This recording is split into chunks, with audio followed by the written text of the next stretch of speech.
This episode of the podcast was brought to you by Dermatonic Skincare.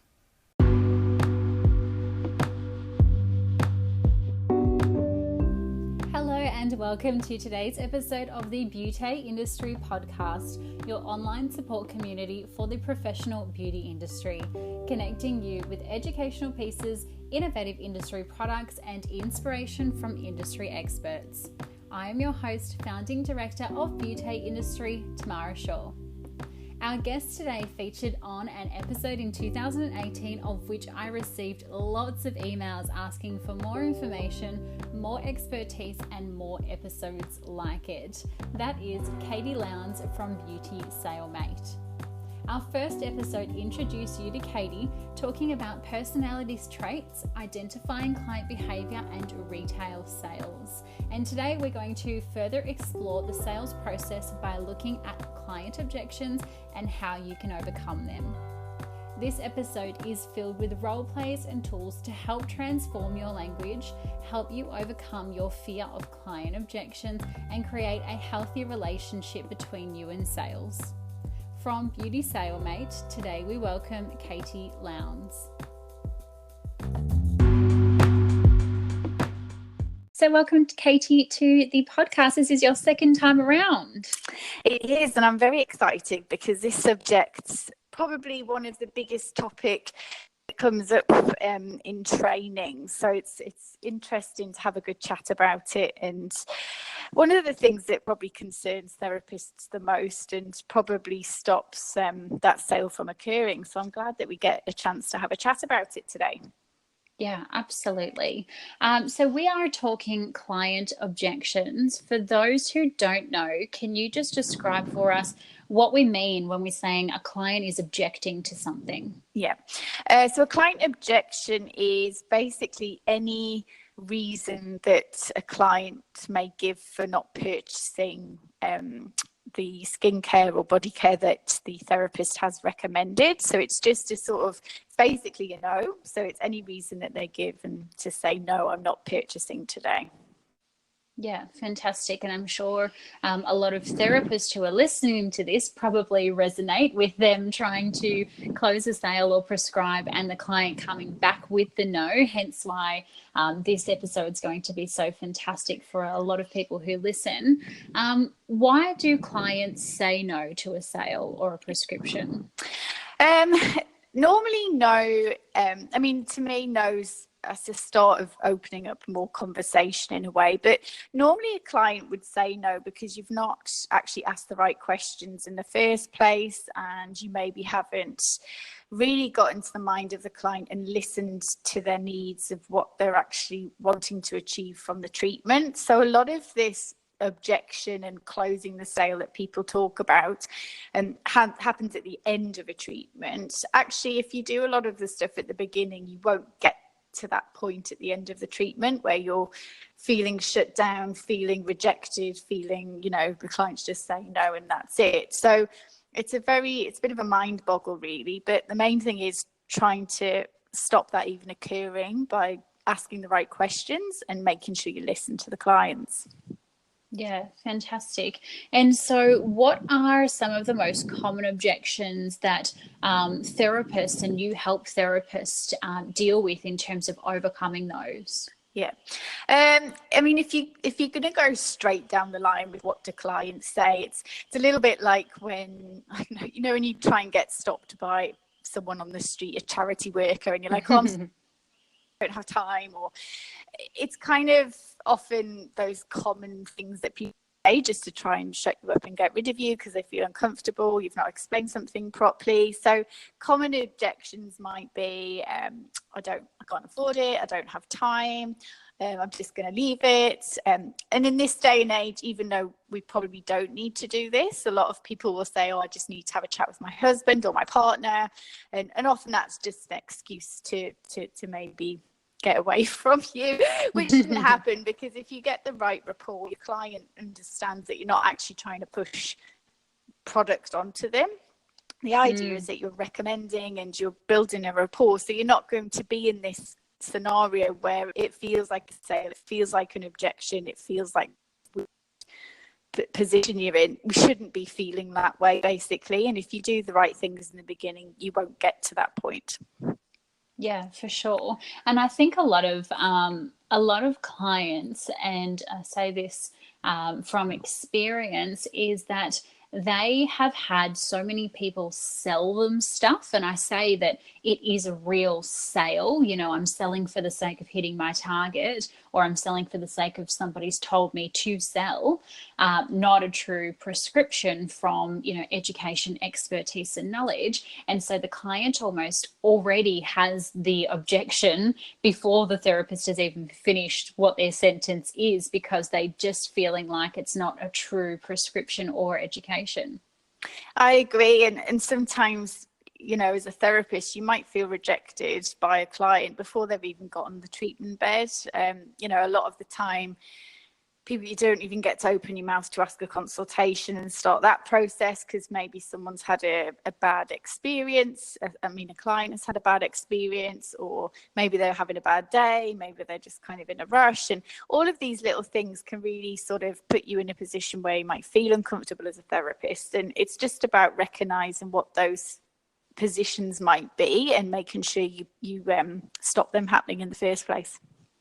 Yeah, absolutely. And so when we experience the objection as a therapist, what's the typical response from that therapist when a client says something like, I can't afford it, or I don't have time?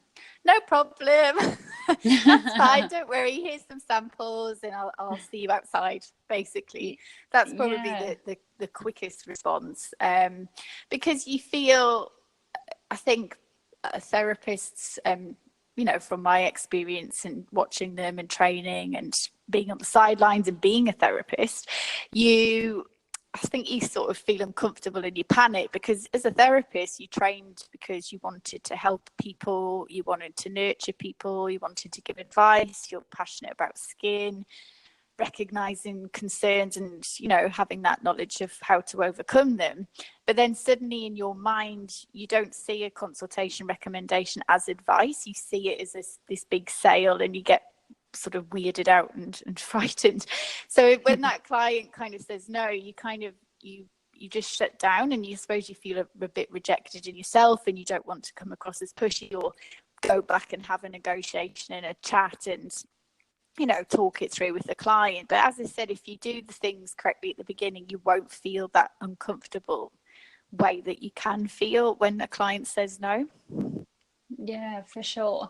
And it's very different, the mentality of a therapist in comparison to, say, for example, a sales assistant at a counter or a Mecca. You know, they probably hear no all day, but it's very personal for a therapist to hear that objection. They almost feel like it's personal, isn't it? It is, and I think you've hit the nail on the head, actually, because when a client walks into a retail shop, they're not going in to have a treatment and pay for a treatment majority of the time, unless someone's offering a treatment on counter.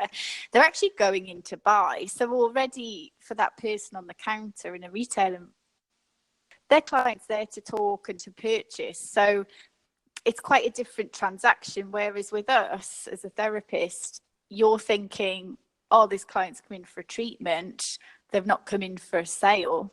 But we need to change that, because your clients predominantly, they're coming in because they've got a skin concern, they're not happy with something that's happening in their skin when they look in the mirror, they could be stressed, they could be tired, they might have aches and pains. So actually that person is still looking to get a result from you, and they're seeking an expert's advice. And yes, they may want to relax, yes, they may want to switch off and go to sleep, depending, you know, on what the treatment is, but they're there for a reason, and they're there to get relaxation for a reason, or they're there to get a facial, to get a result. So we have to kind of see that we've got a bigger opportunity than the retail side, because we've actually got more time with the client. You're actually really examining the skin, looking at the skin, building more rapport than you would ever do in any other environment. So we've really just got to take that opportunity to help the client and listen as much as we can. Yeah, totally agree. And as you've said, because beauty therapists or therapists in general, we are very tactile and we're forming this emotional and kind of connection and rapport with the client after doing the treatment. It's almost as if we take on some of their energy, and then we are I always say like little soft shells as therapists. And so we can take that on very personally. And I guess what does happen is after just a day, if our therapist is constantly trying to prescribe or show the client a product or a treatment or rebooking, and we get no, so often we can get as therapists almost like a fear of overcoming the objection in the future. And then so we shut down and say, well, maybe this role isn't for me because I don't want to retail products. So how can we get over that fear of having that objection with the client? It's funny, isn't it? I mean, I remember days myself, when you sort of back-to-back clients, days where I used to have to do 10 treatments a day, for example, 10 facials back to back. Sometimes you get into this almost zombie-like state where you're like, I've got 10 treatments, now I've got 9, now I've got 8, now I've got 7. You go into sometimes you feel like you go into this robotic state because you've got another client, you're starting again, right now I've got to start the consultation. And there are times when it does get to you and you might be tired, you might have had a day where you've had a lot of clients who maybe have a lot of issues or problems or have a negativity about them, and you take it on, and there's days where you come out at the end and you think, goodness me, I feel so tired, I've sold one thing, or you think, oh, I've tried so hard and I'm not getting anywhere. And we all have days like that, and let's be honest, we have days like that whether you're trying to do consultation recommendations or not. That's just life in general. There's days where you feel good and bad, but I think the main thing is with this is trying to client and almost kind of reconnecting yourself after each client, sort of thinking of a way of just the client, you've left one client, you're starting again, and it's making sure that you really listen and write notes as you listen to the client so that you're focused on one-on-one, you're not in that robotic mode. If someone has particularly drained you, think of a way of trying to shake off that energy. And if you're a spiritual person, you probably know a little bit more about that, and there's certainly different techniques that you can do to cleanse yourself of that energy. But do whatever is right for you and makes you feel comfortable. But I definitely think there's a way of switching off from one client, clearing out, re-energizing, and then starting again with the next one. Definitely. A lot of therapists do have that kind of intuitive energy about them, and they can carry that. If you've picked up a bit of negativity or a bit of disheartened energy from somebody, you kind of carry that into the next treatment. So I love what you've said there, and you've kind of touched base on two things that really resonated with me. First of all is the robotic language and nature that we can do as therapists. And I say this all the time to therapists. Why would you want to say the same spiel about every single product 10 times a day? We can just get into saying, well, this is the gentle cleanser. It has a goji berry and green tea, and it's fantastic, and it's gentle, and you double cleanse morning and night, removes your makeup, Like, why would we want to continuously say that same sentence every single time? Like, we need to tailor our conversation to that client, so put it into their lifestyle. So for you, Mary, you've got 2 kids. Why don't you actually, while you're cleansing your skin, also put it on your 2 kids' faces and use that as a body wash while you're in the shower? So that's tailoring it to their lifestyle, but also tailoring it to their concerns. So this gentle cleanser, Mary, is the perfect cleanser for you specifically. Why I am prescribing this is because, yes, it does have the goji berry extract, but that's actually going to really antioxidize the skin and pull all the redness out that you've mentioned is a concern. So then I'm tailoring and I'm morphing my language to that client, which is sometimes something that we don't do. And I think as therapists, we stop becoming therapists and we just become operators. Yes. And then the second thing there that you kind of brought up is almost the assumption from the therapist is almost like an objection in itself, because the therapist might be talking to the client saying, well, Mary, I'd love you to take home this cleanser today, but if you don't want to, that's okay. Or, well, if you can't afford it, that's also okay too, and I'll pop a note on your file. So it's almost like the therapist is objecting to their own solution to the problem. You're absolutely right. I mean, if you, in reality, the biggest objection is the fact that the therapist doesn't even ask for this sale. That's the biggest one, because of that fear. And often, I mean, you mentioned a cleanser there, and cleansers are very important, and there will be cases where the cleanser is the number one product the client should have to make a difference. But a lot of the time, the therapist will try and sell the cheapest of the products because they think, oh, they're more likely to buy that because it's cheaper, or they're more likely to buy the wash, rather than actually recommending the one thing or the two things that actually would really make a difference to that client's skin. So we almost put ourselves in a position and talk ourselves out of it because we feel uncomfortable, therefore they feel uncomfortable, and it's a very odd situation. And I don't know how, if it will completely ever change. I don't think it will, because I've been talking about the same thing for a very long time, and it's just one of those things that there is no magic solution. There is no magician. It just takes time, hard work. It takes that you need to listen. Managers need to help the therapists. They need to talk to them every day. They need to encourage them. They need to do training. A lot of the time people just get training and then everyone thinks, oh, great, they'll be off, they'll be selling now. And it's not the case. It takes daily contact to talk about it. And getting confidence is the key. The therapist having the confidence that they have the knowledge, and that's what they're giving their client, their knowledge. Yes, and I love how you've said there, it is up to the manager and the business owner. So often I'll speak to those two people in their higher roles in the clinic or the salon or the spa, and they will say to me, as I mentioned just before this podcast, we were talking about how the manager and the business owner says to me, oh, Tamara, I've tried everything under the sun. I've sent Jodie to product classes. I've sent her to treatment classes. I've had her revise her own notes. I've paid, to the nth degree for all of these assistance tools. And I still don't know why she isn't selling products, or I don't know what's happening. And so my question back to that is, how many times do you get in the treatment room? And the business owner and the manager will look at me and go, well, never.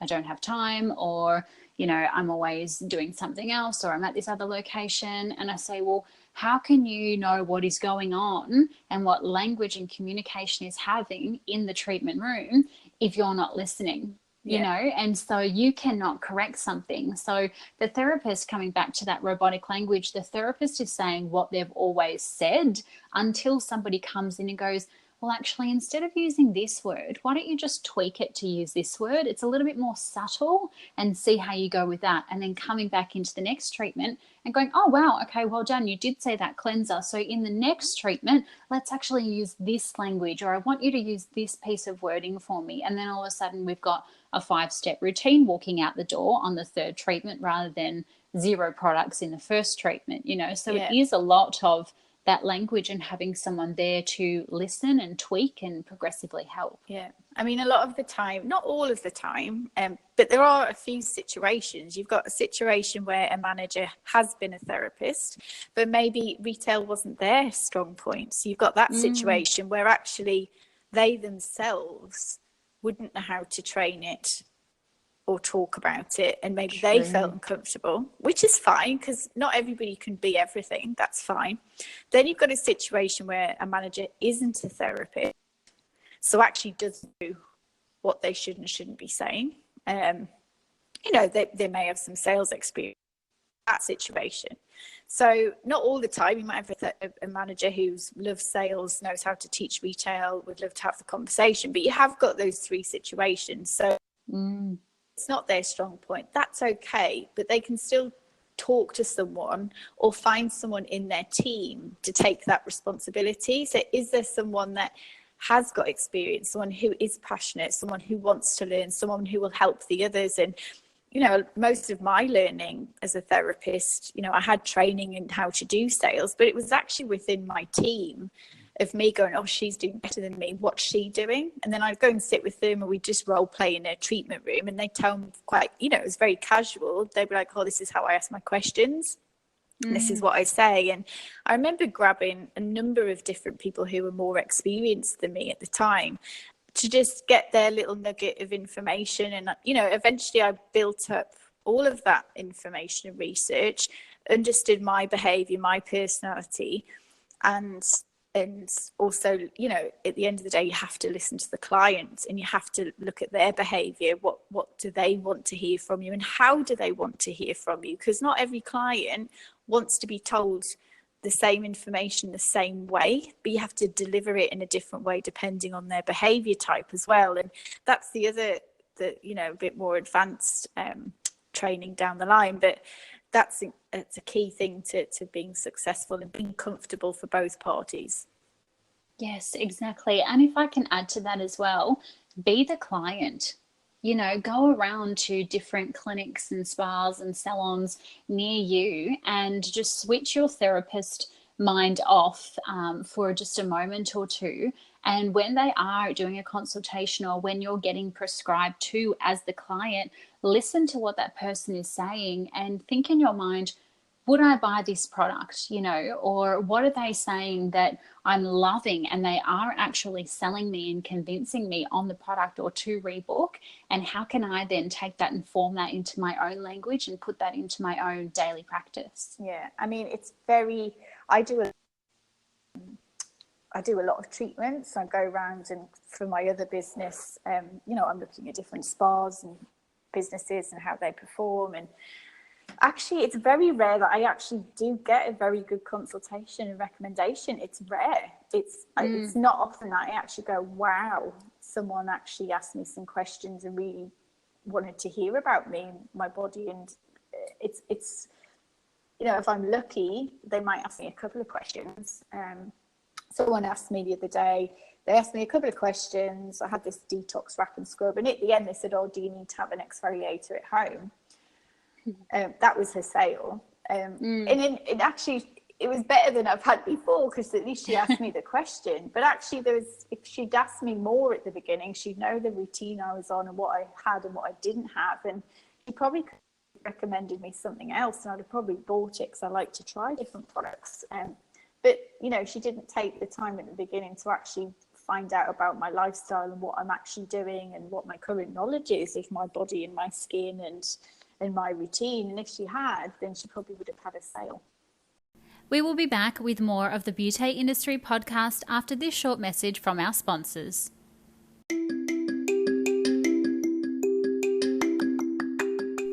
Are you looking for a professional skincare brand that doesn't sell online? Dermatonics is a scientifically developed, clinic-based brand packed with natural actives and made free from harsh chemicals. Talk directly with their founder and formulator about how Dermatonics can help your clients' concerns and support your business. Head to www.dermatonics.com.au and fill out their stockist inquiry form for more information. Yes, yeah, you're 100% right there. And also, if I can once again just add to that, you have to ask the question, or you have to really close the sale. So I've had one of the most amazing treatments of my whole life. Consultation was fantastic. Treatment was just absolutely mind-blowing. And there was no talk of prescription or sale at all. And so I left the treatment room in this wow utopia of just feeling absolutely on another level and cloud. And I thought I would buy anything this therapist sold to me right now, because I was just at this level. My energy was high, vibration was high, and there was nothing. You know, even if at that point she just said, I use this mask on you, it would be fantastic for X reason. Even if it wasn't the best sale, because the treatment was so damn good, I would have bought it. You know, but because it's not spoke about at all sometimes, that's where we miss the opportunity. Yeah, and you're right. I mean, just asking that, just saying that one thing or recommending that couple of things, you'd have bought straight away. So it just goes to show you that delivery of experience is so important as well. So if you get all of the components right, that's when you win. That's when you win, because the clients comes back, they've purchased off you, they'll come back for another treatment, they'll come back and buy again because they trust you, they love you, they think you're amazing, and you've answered all their questions and made them feel special. And it's a client for life. Yes, exactly. Now, you were talking about before something you do a lot in traveling around and visiting treatment centres is a lot of role playing. And I know people hate role playing because it's an artificial environment. It's not something that the client would say, you know, and I get it. But and as you were saying, Katie, we can teach you everything. You know, we can give you the words. We can literally take all of our knowledge and put it in your head. But the problem is linking the head to the mouth and having that person actually say it in your own language, which feels comfortable and natural for you to say. So what you and I will do is we're going to role play some client objections so that we can actually help people who are on the ground in the clinic, spa, salon, wherever you are, selling and prescribing to clients. So I'm going to be the annoying client, Katie, and you be the therapist. And I would love you to demonstrate what we should say and what shouldn't we say, for example. So typical first one that we hear so often is me as the client saying, I can't afford it. Yeah. Okay. So this one is, so there's two things you need to do for this one.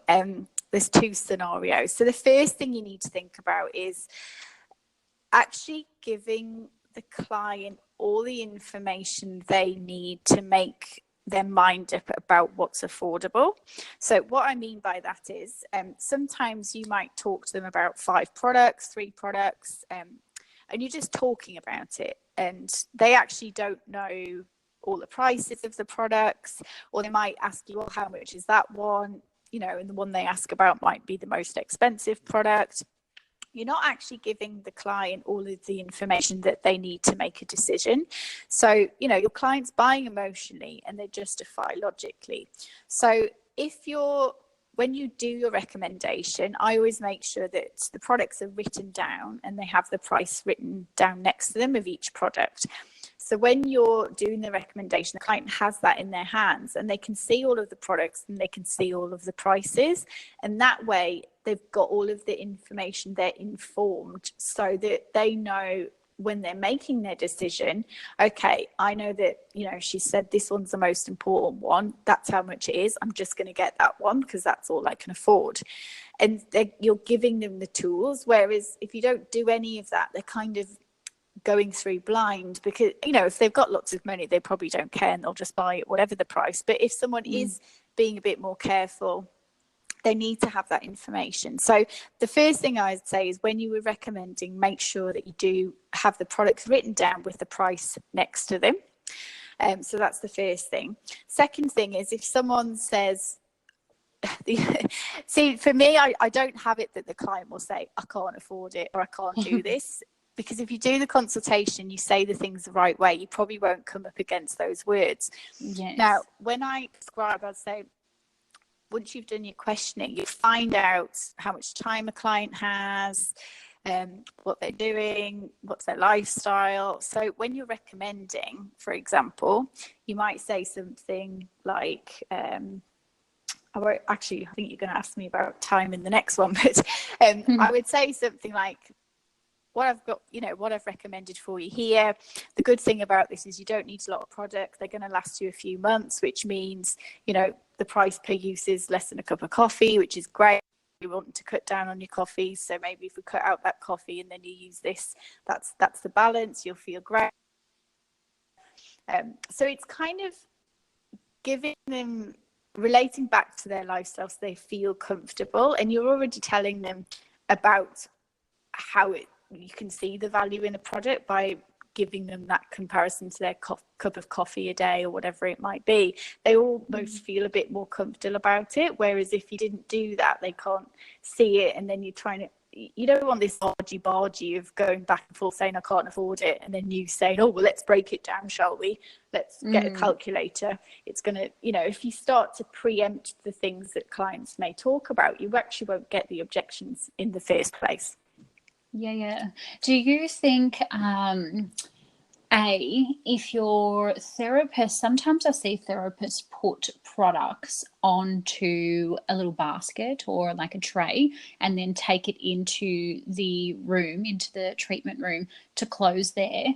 In that case, if they're doing that, would you suggest also having the price on the back of the box? Yeah, that's a really good idea, actually. And actually, I like doing it that way because it's the way I trained in, it's the way I feel the most comfortable with, because I think if you're going out of the room and then you're sort of hanging around the reception area or some other room trying to talk to the client about products when there's other people there, it becomes uncomfortable. You know, you can't talk about their concerns as much because there's other people in the area. Plus they've come out of the treatment room, they're probably thinking about how to get home. So bringing in those products, you're almost, and you know, giving the clients on the bed, for example, they're sat up, you know, you've given them their prescription, they've got that in their hands, you've got a little basket there with the tactile, they can pick them up, they can look at them. You know, products are very clever now, and you know, a lot of the time at the front of the box, you know, they might have the key things that product's for, so you might be talking about it, but they're seeing that in front of them as well, and it's almost like they've got ownership at that point. So it is a very good way, and I would definitely recommend doing that, and having the price on there just reinforces what we talked about with his objection. In regards to having a client who you haven't done a proper consultation, so you don't really know what much of their lifestyle is, do you think it's wise, for example, if I'm really wanting to prescribe a serum, if I have two different product ranges, do you think it's wise for me to take a lower product, for example, $65 for a AHA serum, versus then I'll also take in the $133 serum, and then that way I'm going in, I'm showing the higher one. Then if I do get the objection, I can always move on to the lower one. Do you think that's a good idea?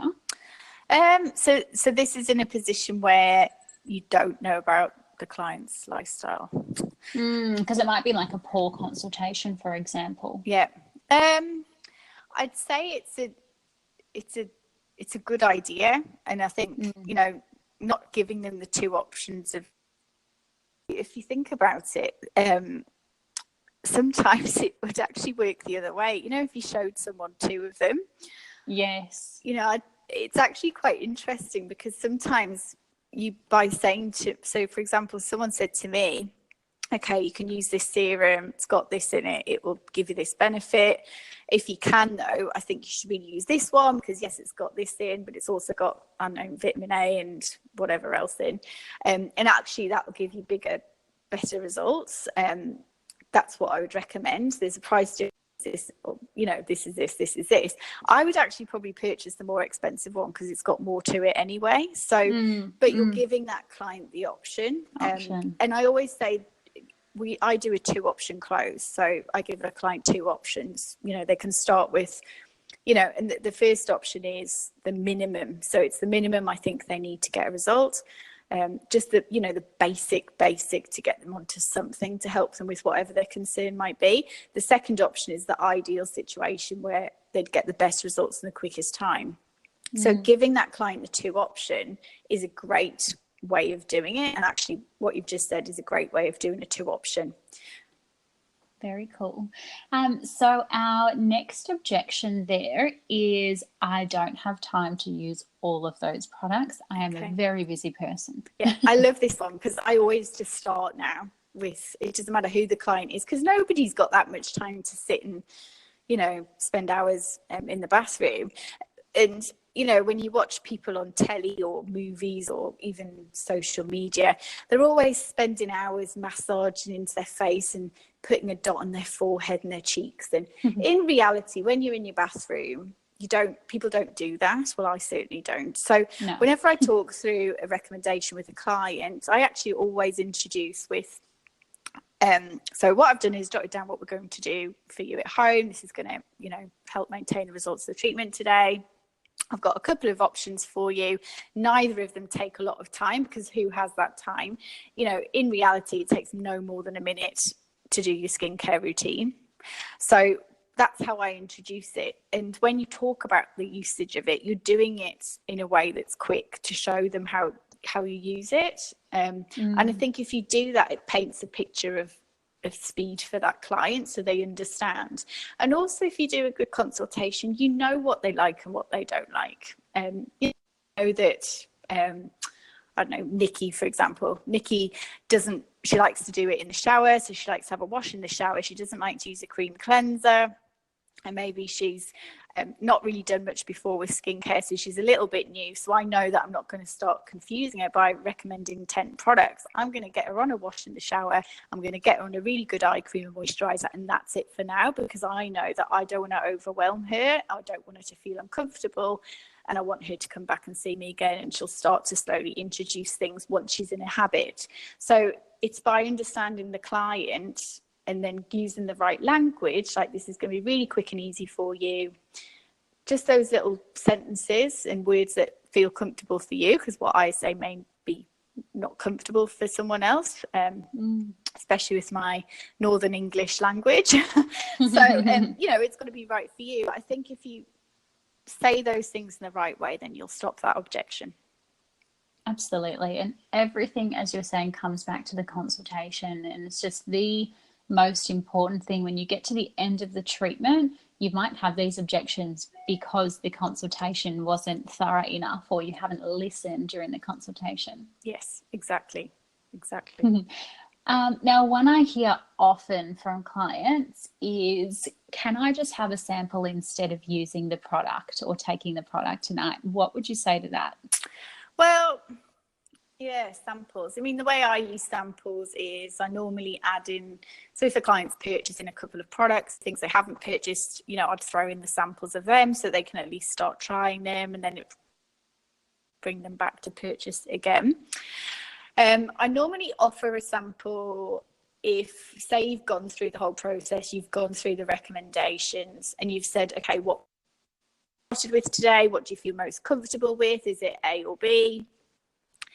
Once you've asked that, and then if they do say no at that point, I don't see the harm in giving the client a sample, because you've asked the question, maybe they've said no, and I always say, if someone says no, I say, okay, is there any have you got any questions? Is there anything I haven't explained enough? Asking those questions just opens it up a bit, because then they might ask you a question, you might talk a little bit more, because it may be that you haven't explained something enough. If it's still a no, then that's all right, and then I don't see the harm in giving the client a sample. Yeah, because at least because they're going to at least try it, and they'll probably like it and probably come back and purchase it. But I certainly don't offer a sample until we've done the full recommendation, everything's finished, and you've asked for the sale. And I love what you've said there about, you know, for example, having your client actually ask the questions, or, you know, have the client say the objection, and then you, asking the questions as a therapist, because a lot of the time the objection comes from the client actually not understanding something. So I love that you kind of flip it back on them and say, well, is there anything that I haven't been 100% transparent about, or can I help you just kind of confirm something in your mind? And the client might go, yeah, I understand the cleanser, the toner, the moisturizer, but I'm just not 100% across this serum. Can you just explain that for me again? And so the therapist does, and then they go, oh, okay, perfect, light bulb moment, now I get it. Yeah, because we're talking and we're explaining, you know, this is what's happening with your skin, this is what this is. To us, we feel like, oh, I've said this a million times before, but for the client, it's the first time they may have heard it. And depending on their behavior types as well. So some clients like to ask a lot of questions and they like to interrogate, and if you've not given them that opportunity, then you won't have answered any of their queries, and then they won't be justifying with logic how to purchase the product. So it's very key that you understand your client's behavior type and make sure you're explaining in a way that will suit them. Absolutely. Yeah. And one which we're hearing progressively more and more through the industry as more product houses do become their own e-commerce online store is that clients are saying, I'll just buy it online. Mm-hmm. What can we say here? Yeah. I think we all have to understand, whether you're a therapist, a manager, whatever your job might be, we have to understand that in this day and age, it just is what it is. Product houses will sell online. There's grey market, which often the product houses can try and control, but will never get 100% control of. And that's just how people buy these days. I mean, obviously, I do a lot of work for a particular product house, and I have done for a very long time. So I do understand it from the other side as well. Now, the reason that I'm sort of digressing, but I think it's good for people to understand this. The reason why you have to sell multi-channel is because that's how clients buy these days. So, for example, let's take me, for instance. There's a product that I absolutely love. Say I go to a spa, I love it, it's there, I've run out of something, I'll repurchase it while I'm at that spa or that salon or that clinic. Next moment, you know, I might be traveling somewhere, or maybe I've run out of something and I have to leave the next 2 days and I can't get back to where I purchased it normally. Then I'll look online. If I can get it delivered to the house, I'll get it delivered to the house. So people want things now. They want convenience. People don't like to wait. And I think it's important that we just understand that that's how a client operates. Now, if a client is with you and they're not purchasing off you at that time, it's a worry, because you think, well, have you not created that need for the client that they feel like they really want to using it and enjoying the experience? Because normally if they've had an amazing experience, they want to get their hands on it right now, and they want to go home and unwrap it and start using it because they're excited. And I'd ask the question, what is it that you've not done to make them want to go home and start using it? The other thing, it depends on where they buy online. It could be grey market. So if it's not an official seller, so normally official online sales, the recommended retail price should be the same across the board, whether you buy it online or not. So if they're getting it grey market, which I have seen before, the product will be off probably, so it might have expired, and I've seen that quite a few times. And when I say expired, they, you know, after a very long time, you may see mold even, or they smell plasticky, they don't smell right, and they're not going to have any effect on the skin at all. So that's the other thing that clients need to be aware of if they're buying online. Is it an official seller or is it grey? So I think it's just about educating the clients, and for all of us to understand that, you know, there is a market where people will buy online, but normally the recommended retail price should be the same across the board. Yeah, and I love what you've said there. If you are, as a therapist, creating a rapport, you've got this beautiful mutual relationship with the client, you are rebooking them. So you're seeing them, we're assuming, on a monthly or a 6-weekly basis. Your client wouldn't purchase anywhere else because you are the professional. You know, if I had this amazing therapist who did this consultation, she captured my concern, captured my lifestyle, and gave me the solution, I wouldn't dare buy anywhere else, because that therapist is Bible. Like, her education is something that is invaluable to me. And even I would probably pay a little bit more than what is online just so I can have that personal experience with the therapist. Well, they're buying you at the end of the day. They're buying they're buying that whole experience. So if you've given them that knowledge, as you said, if you've given them that amazing experience, they just want to take that with them. They want to bottle it. And if they're not, then there's something you need to think about, what it is that you could have done slightly differently. That's what I'd say. Now, from a manager perspective, if you're, say, concerned, you know, say someone say they're doing the recommended retail pricing, but they're doing something like you get a travel size free or whatever it might be, you just need to sit and negotiate with your product house and say, right, what's my marketing calendar of the year? You know, what can you do to help support me with my marketing calendar? You know, can we do gift with purchase?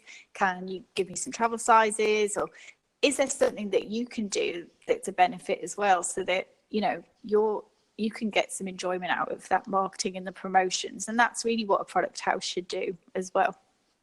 Yes, absolutely. And that, you know, if the client does say, oh, I've seen it cheaper online, like ask them to bring it up. So show me the website, which it, you know, if it's obviously an official stockist of that product house, and they are, as you say, you know, offering free samples, for example, or they're offering a little mini travel size to go with it.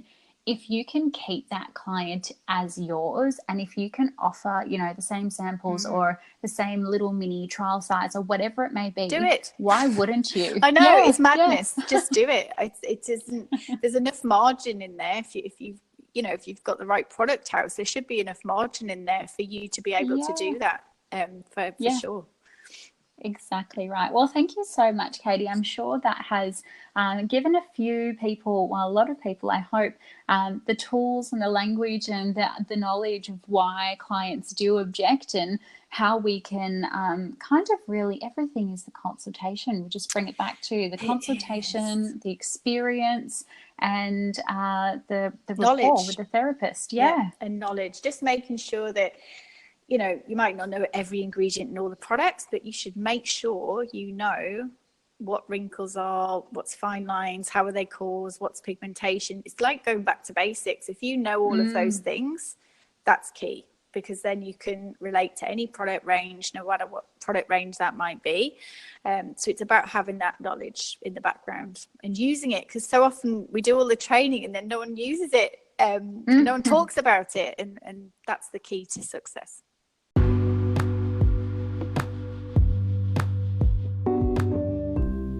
Isn't Katie just fabulous?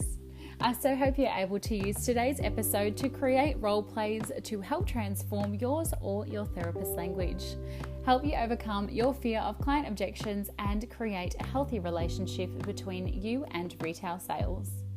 If you have enjoyed today's episode and want to do us a little favor, grab out your phone, take a photo of the screen, share it on your Instagram stories or your Facebook, and tag us, because that is how more people find out about us and listen to the conversation, and we will be forever grateful for your doing so. Until next time, stay connected.